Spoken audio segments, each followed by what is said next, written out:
What's up, everybody? Welcome to the Die Hard MMA podcast. I am your host, as always, your boy Clint behind the microphone. Happy Monday to you. We survived it. We made it. It is Monday afternoon, Monday evening. We get to talk about some fights. Let's recap last week's event. We get to talk some stuff. There is some breaking news all over the place. It is never a boring day in the world of MMA, is it? How's everybody doing today? Mark, we've got Alan, Epstein, the gambling wolf. We've got Joe, Murphy, Tim Johnson, Wuss Poppin' Maine. I love that name. That's fantastic. And you know what? I gotta tell you guys, I should probably wait a minute before I do this, but everyone's gonna be staring at me while we're doing the show. My guy, Josh Murphy, hoping to cash another Die Hard stimulus check, and I may as well go ahead and show it off. We got new t-shirts, folks. We got the Die Hard stimulus check. Hot off the presses. This boy is brand new. Just got it in the mail today. Those are going to be available over at Pub Sports Radio. Check out the merch shop where they've got my other Die Hard MMA t-shirts. They've got the one with the logo. They've got the Fireball and Popcorn t-shirt, which I love that one. The black and red is sick on it. And they've got the brand new Die Hard stimulus check, which, by the way, I'm the Statue of Liberty. That's my face. I love it. How's everybody doing this evening? Undertaker, Zap Popkin, we've got Oz Taylor, Kacho MMA, Agnesa I am so sorry. I can't pronounce that. I'm trying. Hi. I'm saying hi to you. Sharp Thoughts. We've got Drumstar, Ari Miller. Everybody. Thank you so much for hanging out. I love Mondays. I love the podcast. It gets me all excited. And it's always nice when we're coming off of a winning week. This was such a weird week, right? UFC 252 was absolutely bonkers. Like, what happened? Let's just dive straight on into it. I want to get that out of the way, and then we can talk about all the UFC breaking news and all that fun stuff. Let's recap last week. Let's talk about the bets, see where we went and where we went wrong, where we went right, what we could have done different and better. The night started off with Kai Kamaka, that last notice fight, short notice. We didn't really have a play on that one, didn't really care too much about it. It was a fun fight. I mean, heck, it was like fight of the night right off the bat. Those two boys came out and they were ready to throw down. Started off the fight card on the best foot we absolutely could have asked for. So that was fun. Kai Kamaka got it done, but he definitely didn't look like a massive favorite when it was all said and done. He was rolling early, but then Tony had something to say about that. Chris Dawkins comes out taking on Parker Porter, and he got it done in the first round, which was unfortunate because my little degenerate Hail Mary parlay, it was a little 5-legger, almost 20-1 on that thing, and if he had just made it to round 2, if they could have just squeezed over that 1.5 line, we hit all 4 other legs on that parlay, so I was a little pissed off because that could have been a glorious little sprinkle for our night, but Chris Dawkins decided to ruin the party late round 1. He's actually going to be rather interesting moving forward. I think he's a little small for heavyweight. Maybe he gets it together, get some abs on him, get in shape, and drop down to 205. He might be a little bit more successful, but that was still a fun big boy fight. They were not taking it slow. I thought they would slow down, and neither of them did. So, again, another fun, solid fight. Then we had Ashley Yoder taking on Lavina Souza. Our first bet of the night, our first cash of the night, had me a little bit nervous. It all came down to round 2. I know everybody was talking about robbery on this one. It really just came down to how you scored the second round of that fight. It was all Souza round 1, all Yoder round 3. I thought Souza did enough to get round 2. The judges agreed with me, and one of the judges was smoking crack because he gave all 3 rounds to Souza. I was happy when I heard that because there was no way in hell you could have scored all 3 rounds for Yoder, so it made life easy. There was no sweat on the cash there with the judges' scorecards, but still a bad card. Even being the victor of it, still a bad card. We got some more fun names rolling in here. We've got Austin Station. I think I already shouted you out, but whatever. You get an extra one. Rambling, gambling, sports in the chat. What's up, buddy? We've got Gamade, Anthony Chop. What's going on? Anthony, my friend, we are not talking Contender Series tomorrow, but we are going to be going live for Contender Series tomorrow. So if you haven't already, make sure you subscribe here to Odds HQ over on YouTube. I know you are watching over on Twitter. Make sure you come over to YouTube, subscribe to the Odds HQ channel. Me and the boys will be going live tomorrow, and we will be watching the Contender Series, giving out our picks, giving little breakdowns, stuff like that, all fast and ready to go in a hurry. All right, so then we had TJ Brown taking on Danny Chavez, and damn it, I didn't trust myself, man. The reads on the post-weigh-in show, that's the story of UFC 252, and it has been really ever since odds.com got me going on the UFC recap weigh-in videos, because they've been straight fire, folks. My reads for the weigh-ins have just been spot on ever since we started doing them. Chavez comes through in a big way. I mean, TJ Brown was just out of his element. The toughness on TJ Brown, we got to give him credit. That fight was an absolute banger, and he was on the receiving end of a bad night. Chavez is a bad dude. It looks like he really shored up that takedown issue that he had before, and now that you can't take him down, you're stuck with him on the feet. And geez, he put a beating on TJ Brown. I'm a little bummed I didn't pull the trigger. I still expected TJ Brown to be able to out-grapple him enough to squeeze out a decision, but wow, if you made money on Chavez, congratulations. That was a good one. Felice Herrig made me cry a little. She broke my heart. We knew Verna Jandiroba was probably going to beat her. I didn't expect it to be complete and utter domination from Jandiroba. Poor Felice, I think she's just going to be done at this point. The game has passed her by. She was never really evolving with the game in the first place, but now that she's coming back off of an ACL tear, she's 35, 36 years old, something like that. Not great. Even though she's still built like a brick shithouse, that takedown defense and that knee instability is a huge problem. Vince Pichel taking on Jim freaking Miller. I am very sorry to hear about that, my friend.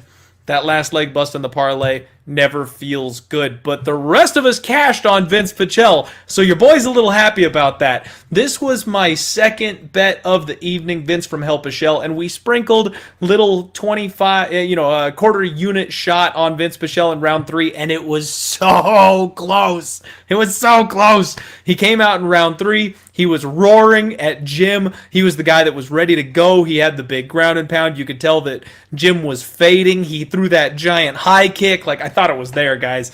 I really thought we were going to cash that little sprinkle. That's another one that just inches away from glory. But we cashed the first 2 bets of the night, so everything was looking good, feeling great, rolling right on into the main card. Merab Dvalishvili, the first leg of our parlay, comes through easy. I was hanging out with the boys over at the Pub Sports Radio live stream, and Preston had called that one ahead of time and said that the easiest money you're going to make all year was Merab Dvalishvili against John Dotson, and I completely agreed with him, which is why we had him in the parlay, and it was an absolute rocking chair. I mean, Merab was just way too much to handle, too big for Dotson. We couldn't have called that one any more perfectly. The problem, however, came in the next fight, because Herbert Burns taking on Daniel Pineda was really the absolute buster of the weekend. Everybody was on Herbert Burns. Everybody was on Herbert Burns.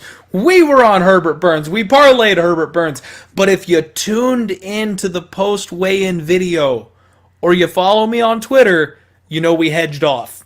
We saw everything we needed to see. Herbert Burns was not himself on Saturday, folks. And this is something, I got to go on a little tangent here. This bugs the absolute crap out of me. Is I got messages and tweets from people saying that Burns is trash and he's garbage. And I was stop. Like, pump the brakes. Dude had a bad night. Dude had a bad weight cut. You could tell as soon as he stepped into the cage that he was simply not willing to be there that night. And I mean, just imagine, you roll over on a Tuesday morning and you don't feel like going to the office that day. These fighters have that too. And especially having a bad weight cut, which you could tell really drained it out of him. We saw it on the weigh-ins that he was not planning to miss weight. He was sucked out as all hell. So it was just a really bad spot for Burns. We went ahead and put a unit on Daniel Pineda. We got plus 220 on it. We hedged off. So it was kind of a perfect spot. We left ourselves a little exposed still because we had that 3-leg parlay with Burns, Merab, and O'Malley. Looking for a little bit extra there. I still thought Burns had what it takes to win. However, a guy in Pineda coming off of a a USADA layoff, getting popped for performance-enhancing drugs. I got to tell you guys, you don't look like that coming off of getting caught for PEDs. I was expecting Pineda to have a little extra flab around the belly, not quite so ripped, not quite so jacked, but fucking hell, Pineda was jacked, dude. He was absolutely shredded. And as soon as I saw that, I was like, something's up. Red flag. Like, that USADA suspension is not over. He's still on whatever he was on that he got busted for. He just got a new doctor because Vince Pichel was an absolute monster. Holy crap, Just Bleed. Are you kidding me? He was plus 250 after round one. That floors me. After the round one that he put in, that absolutely floors me that you could still get plus money on him. That's, after round one, everyone should have just hammered him. Anyway, long story short, I'm disappointed. I'm sad. I'm a huge fan of the Burns brothers. I think we see Herbert Burns back. He'll probably get another good matchup. He'll probably get in there and have another good showing. But this wasn't the one. We got out of there with a 0.8 unit loss, so less than a unit lost on the whole thing when it was said and done, because we had 2 units risked on the parlay with Burns, and then the 3-legger made it 3 units. We got 2.2 back on the cash with Pineda, so we were only exposed on that 3-leg parlay, which also crashed and burned, but we'll talk about that here in just a second. Junior Dos Santos was our real big underdog for the evening. I don't want to say big, he was only plus 130, but he was our dog for the evening. I'm not counting Pineda as my dog because he was a late addition and a hedge off, so I'm not going to pat myself on the back too hard for betting that one when I thought Burns was the way to go. Junior Dos Santos did everything right. I mean, for a minute and a half, he did everything right. The only problem is he is getting up there, he is getting a little older, and you can't count out Jairzinho Rozenstruik in that power. Damn, man. It hurt. It really hurt, because that's like the second or third punch that Jairzinho landed the entire fight, and it was enough to put Junior down. So that one sucked. It sucked to lose it, but everything seemed right. I thought Junior was going to go to the grappling more, and that's just, lesson learned. All right, I'm going to stop betting against Jairzinho Rozenstruik unless you are Curtis Blades or Francis Ngannou. If they match up Curtis Blades with Rozenstruik, it's a bet the house on it type spot, because Blades is putting him on his ass. Sean O'Malley taking on Marlon Vera. This is the one. This is like the fight of the night for us to talk about, even with the greatest of all time contest in the main event. This is really the big spot. Holy hell, right? Like, we've got a sports bettor out there that put $40K on Vera to win inside the distance and made a sick, $200,000 roughly? And this is, I don't know what to do with this one. So I'm not a doctor. I'm going to speculate, but I'm not a doctor. I know everyone's come out with the videos and stuff like that. They're saying that it was Marlon Vera's kick that killed the nerves in O'Malley's leg. And man, I don't know. It still seems kind of fluky. Sean O'Malley did absolutely everything right. And I think if that fight continues beyond the leg, I think he just picks him apart. It was the perfect kick landed by Vera. You kick people's legs and you expect those low calf kicks to add up. You never expect that first one to just destroy the nerves in the entire leg on one shot. That's not something that normally happens. We know people have game plans built entirely around leg kicks, and they never work on the very first kick of the night. So something still went a little weird there. So unfortunately, we lose that 3-legger parlay. Like I said, less than a unit loss on those parlays because of the hedge, so not too bad. I'm really happy for everybody that cashed in on Vera. Like I said, I don't know. Just take the money and run. Take the money and run, because I don't know if that fight turns out the same way if it goes the full 15 minutes. But I love Marlon Vera. I'm happy he got the win. I think that had, Sean O'Malley, maybe he's got some durability issues. Maybe he's just not built for war, like Cody Garbrandt said. Not everybody can be inhumanely durable. Like Marlon Vera, he's got to go into like Yoel Romero territory here, right? Like, he's just the man made of iron that you can't stop. Granted, O'Malley didn't get much of a chance to really try to stop him, but is what it is. It was an interesting fight. Disappointing to see it go that way. It's kind of like the Conor McGregor-Jose Aldo fight. I want to run it back. I want to see what happens after 15 minutes. If Vera had kicked him, if Vera had kicked at O'Malley right in the face and put him down flat on his back, eyes rolling up, okay, that's Vera's win. Take it, and I'm all happy with it. But the fact that he went a little goofy-legged and rolled his ankle, and there's enough question around it for me that I'm like, fuck, man, I can't give Vera all the credit. I love Marlon Vera, and I'm probably going to go back to betting on him after this. This is the first time I haven't bet on him in like 5 freaking fights. So disappointing that I missed out on that dog money. But again, I feel like it was a little fluky. Anyway, let's move on. Main event time. Stipe Miocic taking on Daniel Cormier. I am so pissed we didn't hit our little round prop sprinkles. DC was fighting for his life at the end of round 2, and I was already counting my money because I thought that Miocic was going to... Stipe. I thought that Stipe was going to come out in round 3 and just blast him. I mean, you don't get hurt that bad in the second round and then go for another 15 minutes. You just don't. So, all props to DC. It was unfortunate. Like I told everybody, the fairy tales just don't happen in MMA, so he doesn't get to ride off into the sunset. He doesn't get to get that claim of greatest of all time heavyweight. Stipe is right back to being the most disrespected heavyweight of all time. He's an underdog to both Jon Jones and Francis Ngannou, which I think is accurate. I think that Jon Jones beats Stipe when and if that fight happens, and I also think that Francis Ngannou knocks them both out clean and cold. Francis Ngannou is the baddest man on the planet. He's the uncrowned king at heavyweight, and no one's going to convince me otherwise. There's the recap, folks. We ended up putting 0.55 units of profit in our pocket, and that's mostly because of those little sprinkles. We dropped 0.85 units on the round prop sprinkles trying to catch one of those. So it could have been, a over unit type of win for the evening. Nice small night. Nothing to complain about. Not too big, not too small. We're going to take it and run off to the next card. I'm going to get caught up here on the chat. We now have 182 viewers live. Thank you all so much for joining me today. I absolutely appreciate each and every one of you. You guys are awesome. Do me a favor. Hit the retweet button on Twitter if that's where you found this bad boy. Let everybody else know where they gotta come for the MMA action here in town. That's the Die Hard MMA podcast and Odds HQ. Hit that subscribe button and the thumbs up for me if you haven't already, so YouTube falls in love with us. My boy Boston Nick in the house. We've got GC Yee Yee, and we've got 1D Ammo, the Rain 911, Pog LOCC, CJ Crawford. We've got the Toker. What's up, everybody? Love A13X, the Gaming Wolf again, Cyvern, Kevin, Nape, Eric No Child Support Velasquez. Fantastic name. All right.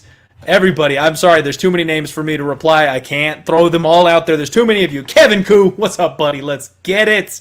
All right. Ari Miller, thank you, my friend. The degenerate parlay was fire. The big boys at the beginning of the night screwed it up for us. I know one guy who actually went ahead and reloaded that degenerate parlay after that first leg broke. He just went right back at it and cashed it on the 4 remaining legs that got it done. It's always really frustrating when it's the first or the last leg that blows the parlay because you're right there. You're so close.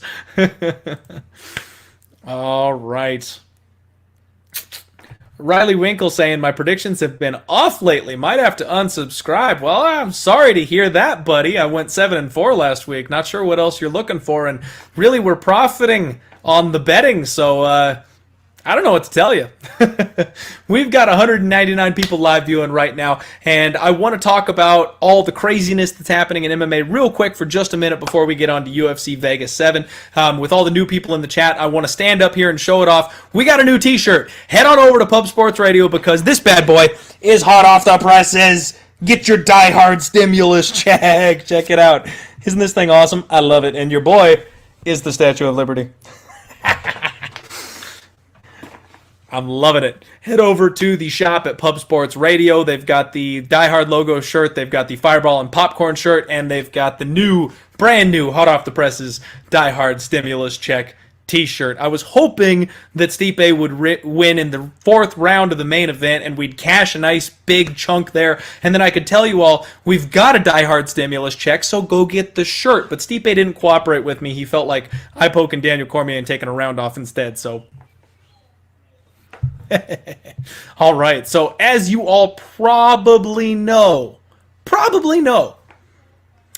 Jon Bones Jones has vacated the UFC's light heavyweight title. I was blown away when I saw that. Absolutely blown away. Jon Jones has been the light heavyweight champion forever. And I mean, it just blows my mind that he actually vacated the title. So everybody else in his position wants to jump up a weight class and go for that champ status.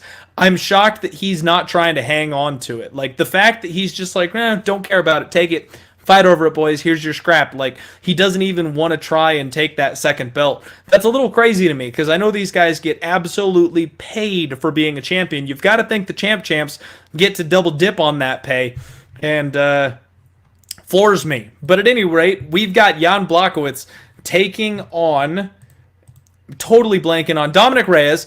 Jan Blachowicz is fighting Dominic Reyes, and it's going to be for the vacant light heavyweight title. They haven't announced that yet, but with Jon Jones, walking away from the championship, it's got to be for the vacant light heavyweight title, right? Like, that's not announced yet, but I guarantee it's going to be. That is such a fun fight. I've been saying that Jan is the sleeper at 205 for a long, long time. Now he's going to take on Dominic Reyes, who arguably beat Jon Jones in their fight the last time out. That's a great fight, and I don't know. I feel like I understand people want to say that you can't solidify the next champion like that because the last champion walked away. They won't be the true champion, that kind of thing. But I feel like Dom was competitive enough with Jon Jones, and people are saying that he would win the rematch. I feel like that's close enough, right? Like, we'll just have to take it and be happy because I don't think Jon Jones is coming back. I think if he goes to heavyweight, he's probably going to take 1 or 2 fights, try and take the belt, and then we're probably not going to see him anymore. I think Jon Jones is running out of gas, honestly.